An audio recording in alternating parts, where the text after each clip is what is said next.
दोस्त जो है वो आपस में मिल गए, जिनके पास न ही खाने के लिए खाना था, ना ही पहनने के लिए कपड़ा था, और ना ही जो है पैसे थे जिससे वो अपना घर चला सके। तो उन्होंने आपस में मशवरा कर लिया कि भाई इतनी सारी महंगाई बढ़ चुकी है, ना ही हमारे पास पैसा है, और ना ही घर चलाने की औकात है, और ना ही जो है हम कोई तिजारत कर सकते हैं। तो आपस में ये 5 लोग बैठकर मशवरा करने लगे कि हम जो है क्या जरिए कार इख्तियार करें। तो उनमें से एक जो है वो 420 के काम में बहुत मशहूर था, लोगों को धोखा देने में और फरेब देने के अंदर बड़ा माहिर था। तो उसने राय दी कि हम जो है एक बड़े मियाँ को अपना साथी बना लेंगे, जिनकी जो है सर के और जो है दाढ़ी के बाल सफेद हों और दिखने में भी अच्छे गोरे हों। उनको जो है ढूंढकर उनको एक अच्छी सी टोपी पहना देंगे और एक अच्छी सी तस्बीह हम उन्हें उनके हाथ में दे देंगे और एक मुसल्ला अच्छा सा खरीद कर उन्हें देंगे और देहातों में जा करके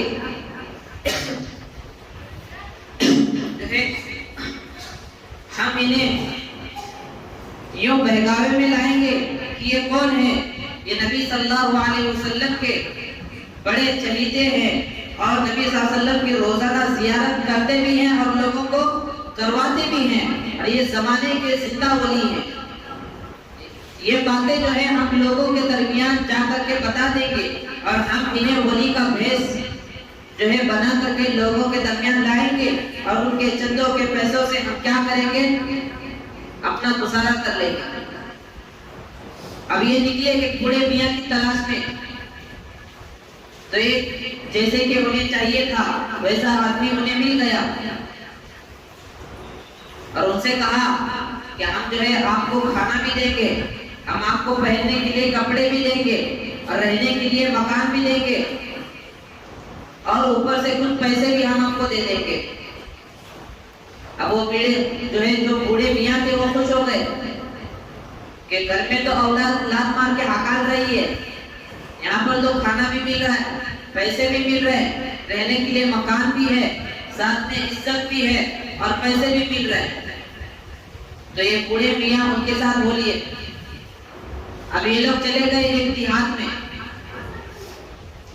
अब देहात में जाकर के इन्होंने जो है कुछ झोपड़ियाँ तैयार कर ली अपने रहने के लिए और एक बूढ़े मियाँ को इन्होंने जिंदा वली बना दिया और उस खीमे के अंदर इनको बिठा दिया, एक अच्छा सा रेशमी मुसल्ला बिछाकर 1000 दानी की तस्बीह इनके हाथ में दे दी और उनसे कहा कि कोई भी आ जाए आपको उनसे बात बिल्कुल भी नहीं करना, सिर्फ जो हम आपको लेकर के आए हैं हमारे अलावा जो भी आपसे बात करेगा उनसे आपको बात बिल्कुल भी नहीं करनी, क्योंकि अगर ये बात करेगा तो इनका भाटा फूट जाएगा, लोगों को पता चल जाएगा कि ये कौन है। लेकिन एक बूढ़े मियाँ को फिर पता नहीं कि ये मेरे जरिए कितना कमाने वाले हैं। तो 2 लोग जो है वो बूढ़े मियाँ के पास ठहरे और बाकी 3 लोग देहातों के अंदर चले गए ताकि लोगों के अंदर जाकर हजरत की जो है झूठी तारीफें शुरू कर दी कि बहुत बड़े जिंदा वली जो है आपके इलाके में आए हुए हैं जो नबी की जियारत करवाते हैं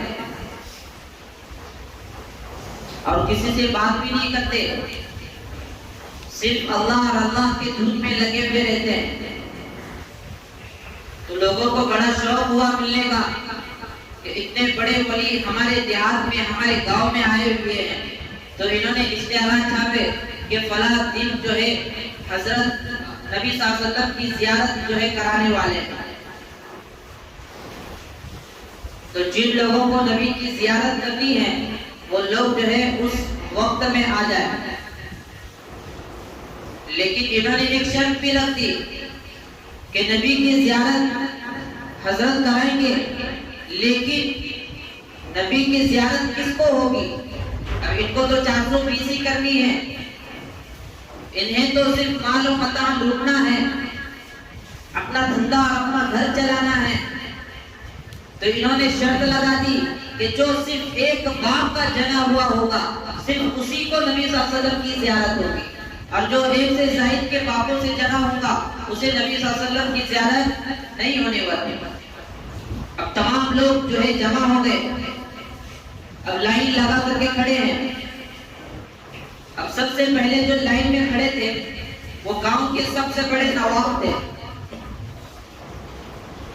और अंदर जो है जहाँ पर ये लोग जियारत कराने का जो मामला इन्होंने बनाया था वहां पर एक आलीशान कुर्सी रखी हुई थी और बहुत सारे फूल वहां पर रखे हुए थे और बहुत सारा इधर भी उन्होंने वहां पर छिड़क रखा था ताकि लोगों को पता चले कि हाँ वाकई यहाँ पर नबी सल्लल्लाहु अलैहि वसल्लम अपनी जियारत कराने वाले। तो इन्होंने सबसे पहले नवाब साहब को अंदर बुलाया। तो नवाब साहब आए, आपको जो है देखा तो नबी सल्लल्लाहु अलैहि वसल्लम की ज़ियारत में नहीं हुई, तो नवाब साहब जो है हैरान में पड़ गए और जो है पसीना पसीना होने लगे कि अगर मैं बाहर जाकर ये बताऊंगा कि मुझे नबी की ज़ियारत नहीं हुई तो ये मेरी इज्जत पर आंच आ जाएगी, लोगों को ये पता चल जाएगा कि मैं जो है एक बाप से पैदा हुआ नहीं हूँ। तो इसलिए उन्होंने अपनी इज्जत बचाने के लिए बाहर आकर लोगों को कहने लगे कि हाँ मुझे नबी की ज़ियारत हो गई। अब उसके बाद चौधरी साहब का नंबर आया। अब वो जब अंदर गए तो उन्हें भी नबी की ज़ियारत नहीं हुई। अब उन्हें भी ये खतरा होने लगा कि अगर बाहर जाकर मैं अगर लोगों को नहीं बोलूंगा कि मुझे ज़ियारत नहीं हुई है तो लोग जो है मेरे खानदान पर शक करेंगे, इसलिए मजबूरन चौधरी को भी कहना पड़ा कि मुझे भी नबी की ज़ियारत हो चुकी।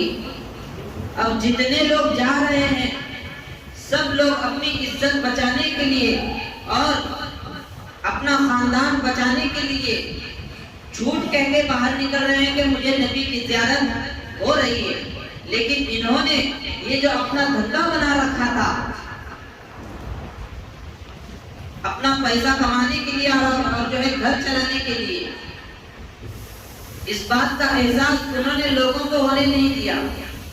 लेकिन एक हक परस्त आलिम दीन थे, जब वो गए और नबी की ज़ियारत नहीं हुई तो उन्होंने बाहर आकर कहा कि ये तो चाकू-बीसी का काम कर रहे हैं, ये तो धोखा देने वाला काम है, नबी की ज़ियारत तो मुझे हुई नहीं है। अब वो लोग जिन्होंने ये मामला और फंसाने का शिकंजा जिन्होंने बनाया हुआ था, अब उन लोग को खतरा हो गया। अब ये तो इसे ज़ियारत नहीं हुई, जितने लोग निकल रहे हैं सब तो झूठ बोल रहे हैं अपनी इज्जत बचाने के लिए। तो उन्होंने जो है उन पर इल्जाम डालने शुरू कर दिए कि ये वहाबी है, इसे निकाल दे, ये देवबंदी है, ये झूठा और फरेबी है। इस वजह से नबी सल्लल्लाहु अलैहि वसल्लम ने इसे अपनी ज़ियारत नहीं कराई।